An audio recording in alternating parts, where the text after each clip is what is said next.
Le vent d'octobre balayait les plaines du Montana avec un froid inhabituel pour cette période de l'année, emportant avec lui l'odeur de l'hiver qui approchait et quelque chose d'autre, le faible bruit des pleurs qui semblait presque impossible dans le vaste vide du ranch Riverside.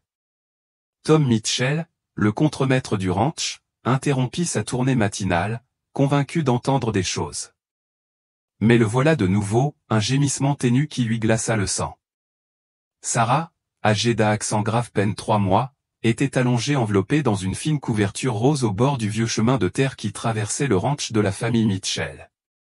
Elle était là depuis avant l'aube, abandonnée par quelqu'un qui avait emprunté cette route isolée à la faveur de la nuit, la laissant seule face aux éléments. Le soleil du matin commençait à se lever, mais la température était tombée presque à 0 pendant la nuit, et les lèvres du petit bébé arboraient déjà une dangereuse teinte bleue. Le taureau numéro 47, surnommé simplement Capitaine, au ranch pour sa propension à mener le troupeau, broutait dans le pâturage le plus proche de la route lorsqu'il entendit pour la première fois ce bruit inhabituel.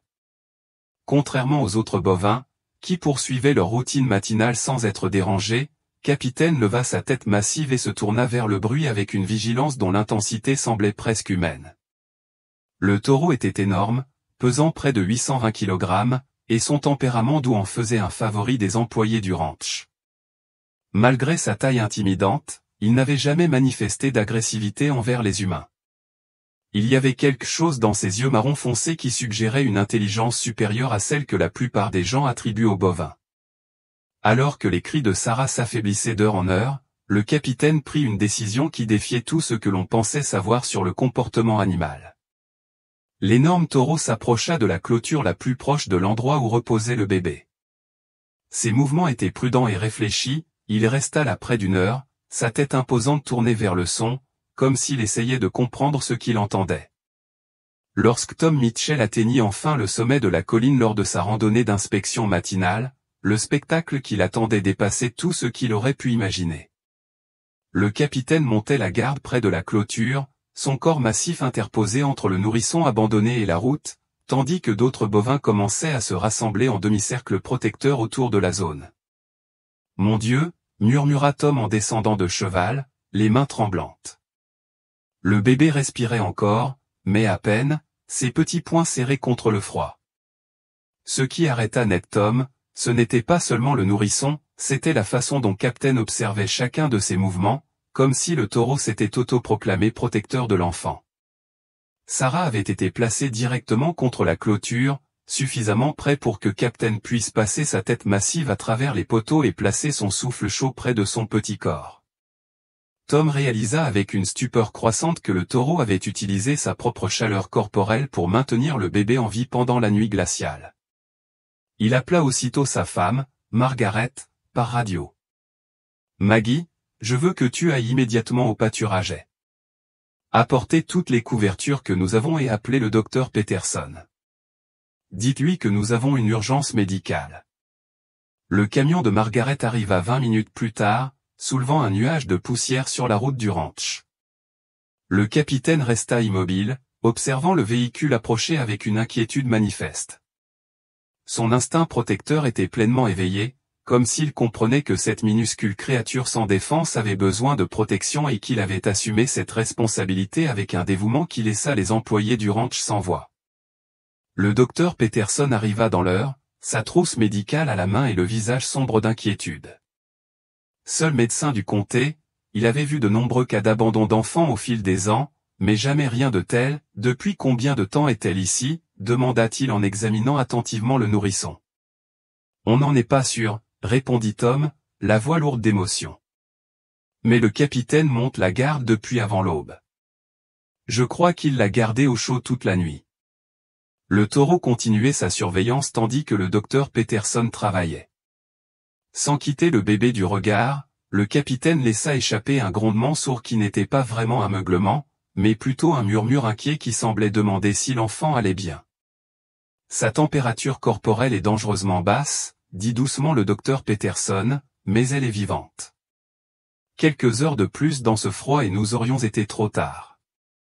Quoi que ce taureau ait fait pour elle, il lui a sauvé la vie. » Margaret Mitchell est arrivée avec du matériel supplémentaire et a immédiatement pris la situation en main avec l'efficacité de quelqu'un qui avait élevé 4 enfants.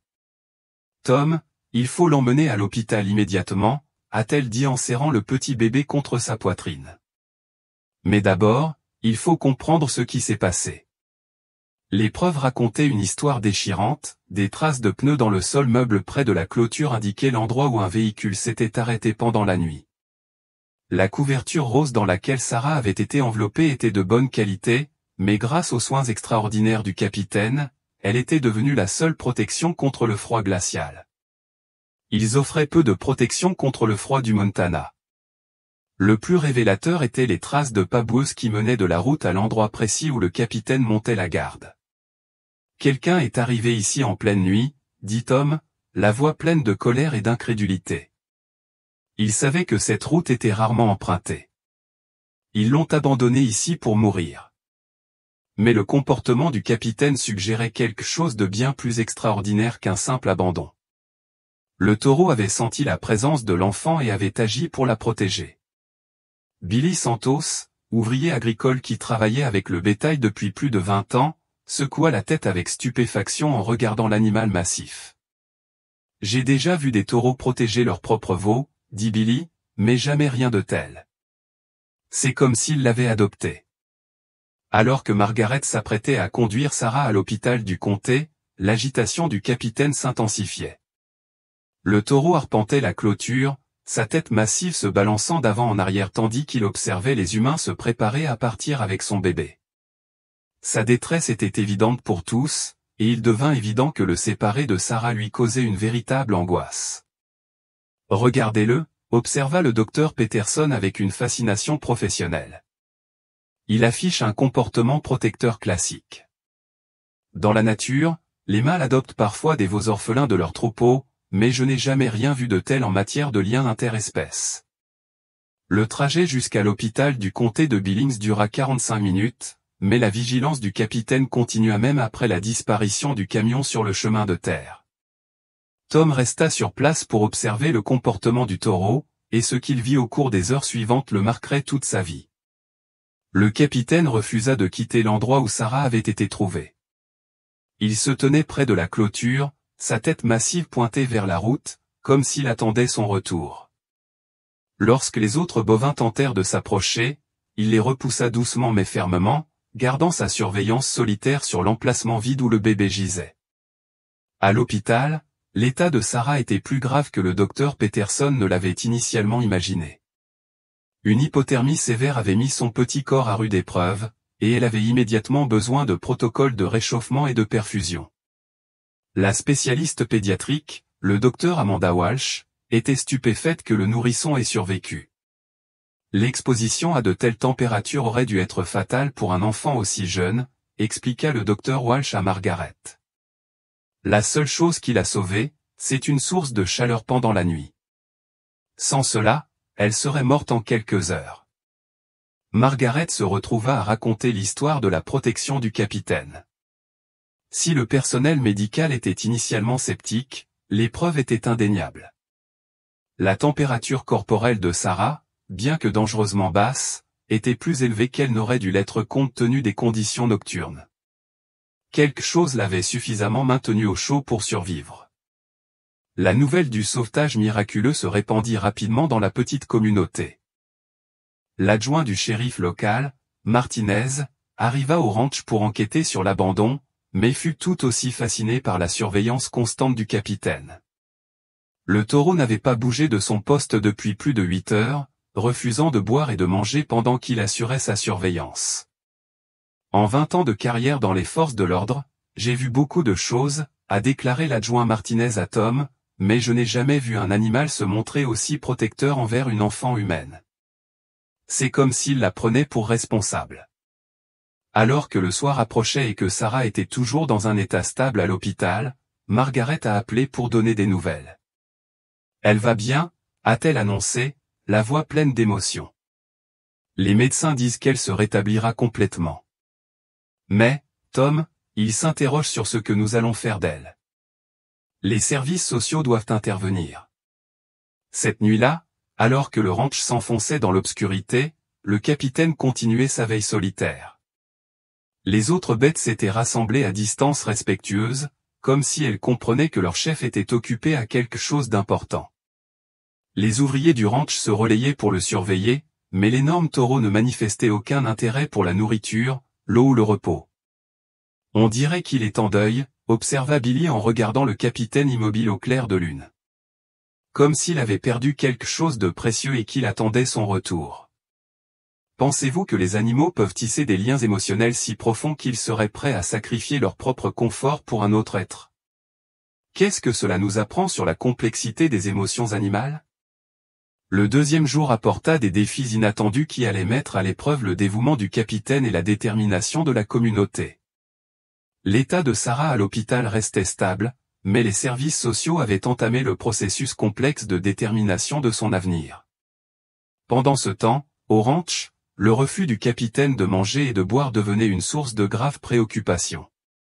Le docteur James Harrison, vétérinaire local, est arrivé tôt le matin pour examiner le taureau. Ce qu'il a découvert défiait ses 40 années d'expérience avec le bétail. Captain était en bonne santé physique, mais présentait des signes évidents de détresse psychologique. L'animal massif avait perdu du poids pendant la nuit et présentait des symptômes qui, chez l'humain, seraient liés à l'anxiété de séparation. C'est sans précédent, a déclaré le docteur Harrison à Tom tandis qu'ils observaient la veillée du capitaine. Les mâles sont généralement concentrés sur leur troupeau et leur territoire, mais celui-ci s'est fixé sur un bébé humain au point de mettre sa propre santé en danger. La nouvelle du dévouement du capitaine s'était répandue au-delà de la communauté locale et, à midi, des reporters de 3 chaînes d'information différentes étaient arrivés au ranch. L'histoire du taureau qui avait sauvé un bébé abandonné était exactement le genre de nouvelles réconfortantes dont les gens avaient désespérément besoin. Mais le capitaine semblait indifférent à cette attention. Il saluait la présence des étrangers d'un bref regard, mais reportait aussitôt son attention sur l'espace vide où Sarah avait été retrouvée. Sa loyauté était absolue et inébranlable, même si son état physique commençait à se détériorer. À l'hôpital, Sarah se portait bien grâce aux soins médicaux. Son petit corps avait bien réagi au traitement et elle commençait à présenter les comportements normaux d'un nourrisson de 3 mois en bonne santé. Mais lorsque Margaret lui rendit visite et lui évoqua l'état de Captain, le docteur Walsh lui fit une suggestion extraordinaire. Ramener l'enfant voir le taureau peut paraître inhabituel, a déclaré le pédiatre, mais il est de plus en plus évident que les liens affectifs que les animaux peuvent tisser sont bien plus complexes qu'on ne le pensait. Si ce taureau se sent réellement responsable de son bien-être, le fait de l'avoir en sécurité pourrait bien être la seule chose qui le convaincra de prendre soin de lui. La logistique d'une telle visite était complexe. Il fallait composer avec les politiques hospitalières, les questions d'assurance et les réglementations du ministère de la Santé. Mais l'histoire avait retenu l'attention de l'administration de l'hôpital, et des dispositions spéciales furent prises pour ce qu'ils appelaient une visite thérapeutique. L'adjoint Martinez avait passé 2 jours à enquêter sur l'abandon, sans grand succès. Les traces de pneus étaient trop dégradées pour fournir des preuves valables, et aucun signalement de disparition ne correspondait à la description de Sarah. Celui qui l'avait abandonnée avait veillé à ce qu'on ne puisse pas la retrouver. C'est peut-être mieux ainsi, avait-il dit à Tom. Un parent qui abandonne un bébé comme ça ne mérite pas de le récupérer. L'après-midi du 2e jour, le camion de Margaret apparut sur la route du ranch, transportant une précieuse cargaison. Sarah, enveloppée dans des couvertures d'hôpital et accompagnée du docteur Walsh, retournait à l'endroit où elle avait été sauvée.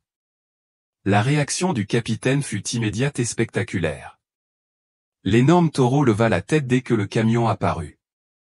Ses oreilles se dressèrent vers l'avant et tout son corps devint alerte. Alors que Margaret s'approchait de la clôture en portant Sarah, le capitaine se déplaçait avec une douceur surprenante pour sa taille, étendant son énorme tête à travers les poteaux de la clôture, jusqu'à ce qu'il puisse voir clairement le bébé. La suite laissa tous les présents sans voix. Le capitaine émit un léger grondement au fond de sa gorge, une vocalisation qu'aucun des ouvriers expérimentés du ranch n'avait jamais entendue chez un taureau. C'était presque un ronronnement, un son de contentement et de soulagement qui semblait dire « Elle est en sécurité, elle est là ». Sarah, quant à elle, semblait reconnaître quelque chose de familier. Sa petite main se tendit vers le nez massif du capitaine, et lorsqu'il renifla doucement ses doigts, elle émit de légers roucoulements qui suggéraient qu'elle était à l'aise avec l'énorme animal. « Incroyable !» murmura le docteur Walsh en enregistrant l'interaction avec son téléphone. Elle ne manifeste aucune réaction de peur. C'est presque comme si elle se souvenait de lui pour la première fois depuis plus de 48 heures. Le capitaine s'éloigna de son poste près de la clôture, mais il n'alla pas bien loin juste jusqu'à l'abreuvoir, où il but abondamment pendant plusieurs minutes avant de revenir près de Sarah. C'était comme si la voir vivante et en bonne santé lui avait donné la permission de prendre soin de lui à nouveau. La visite ne dura que 30 minutes, mais son effet sur le capitaine fut immédiat et profond. Après que Margaret soit partie avec Sarah pour retourner à l'hôpital, le taureau s'intéressa enfin à la nourriture qui lui avait été laissée. Il mangea avec l'appétit d'un animal à jeûne, mais ses yeux continuèrent de suivre la route où le camion avait disparu. « Elle ne reviendra pas ce soir, » dit doucement Tom à l'énorme animal, « mais elle est saine et sauve. Tu as fait ton boulot. Tu l'as sauvée. » Ce soir-là, alors que le ranch s'enfonçait dans une nouvelle nuit froide, le comportement du capitaine avait complètement changé. Bien qu'il soit resté près de la clôture où il avait trouvé Sarah, il n'était plus l'animal angoissé des jours précédents. On l'avait rassuré, sa précieuse protégée était en vie et en bonne santé, et cela semblait lui suffire. Comment pensez-vous que les animaux gèrent des émotions comme l'inquiétude et le soulagement, et que nous apprend le comportement du capitaine sur la profondeur des liens qui peuvent se former entre différentes espèces? Le troisième jour apporta une nouvelle qui allait tout changer pour Sarah et le capitaine. Les services sociaux avaient accéléré leur enquête et Margaret Mitchell avait officiellement déposé une demande pour devenir famille d'accueil d'urgence pour Sarah. Les démarches, qui prenaient habituellement des semaines, avaient été traitées en quelques jours, en partie grâce aux circonstances exceptionnelles et en partie parce que l'affaire avait attiré l'attention des autorités de l'État, soucieuses d'assurer le meilleur sort possible à l'enfant. Nous n'avons jamais eu de cas pareil, a déclaré Linda Morrison, du département des services familiaux, à Margaret lors de sa visite matinale à l'hôpital. Le fait que ce taureau lui ait sauvé la vie et son attachement constant à son bien-être font désormais partie de notre évaluation. Nous pensons que Sarah devrait rester dans un environnement où ce lien peut être maintenu. Le comportement du capitaine au cours des 3 jours précédents avait prouvé à tous que son lien avec Sarah était authentique et durable. Même en son absence, il maintenait sa surveillance protectrice, et son soulagement évident lors de sa visite avait convaincu les sceptiques que quelque chose d'extraordinaire était en train de se produire. Le docteur Walsh avait documenté le cas pour une revue médicale, reconnaissant que l'interaction entre Sarah et le capitaine représentait un événement sans précédent dans la littérature sur le comportement animal et le développement de l'enfant. Il existe des cas documentés d'animaux adoptant des enfants humains, expliqua-t-elle à Margaret, mais jamais avec un tel niveau d'investissement émotionnel continu. Le plan qui en résulta était aussi inhabituel que les circonstances qu'il avait engendrées. Sarah rentrerait au ranch Mitchell, où Margaret et Tom la prendraient en charge comme parents adoptifs, étant entendu que sa relation avec le capitaine serait maintenue et surveillée. Cet arrangement satisfaisait aux exigences légales tout en reconnaissant le lien extraordinaire qui s'était formé l'après-midi du 3e jour. Margaret ramena Sarah à la maison pour de bon, et la réaction du capitaine fut à la hauteur des espérances de la famille, et même plus. L'énorme taureau s'approcha de la clôture avec une excitation évidente, la queue frémissante et les oreilles dressées en avant, signe de pure joie. Lorsque Margaret approcha Sarah suffisamment près pour que le capitaine la voie clairement, le taureau émit le même doux grondement, comme pour lui souhaiter la bienvenue. « Regardez ça !» s'émerveilla Tom en observant l'interaction. Il sait qu'elle reste cette fois. Au cours des semaines suivantes, la relation entre Sarah et Captain se développa d'une manière qui continua d'étonner tous ceux qui en furent témoins. Captain se désigna comme son gardien permanent, se postant près de la partie du ranch que Sarah visitait. Lorsque Margaret l'emmenait prendre l'air, Captain se dirigeait vers la clôture la plus proche de l'endroit où elle était assise. Lorsqu'elle pleurait, il s'agitait jusqu'à ce qu'il voie qu'elle était réconfortée. L'histoire avait suscité une attention nationale, et des équipes de presse et des journalistes se rendaient régulièrement sur place pour documenter cette relation unique. des spécialistes du comportement animal étaient venus d'universités de tout le pays pour étudier l'instinct protecteur du capitaine, et des spécialistes du développement de l'enfant voulaient comprendre comment l'interaction précoce de Sarah avec le taureau pouvait affecter son développement. Le docteur Temple Grandin a visité le ranch 6 mois plus tard, forte de plusieurs décennies d'expérience dans l'étude du comportement animal. Après avoir observé le capitaine et Sarah ensemble, elle a qualifié leur lien de « l'un des exemples les plus remarquables de liens interspécifiques que j'ai jamais observé. Ce taureau a pratiquement adopté cet enfant.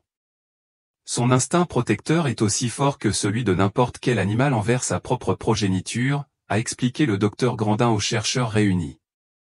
Cela témoigne de la complexité émotionnelle de ces animaux que nous commençons seulement à comprendre.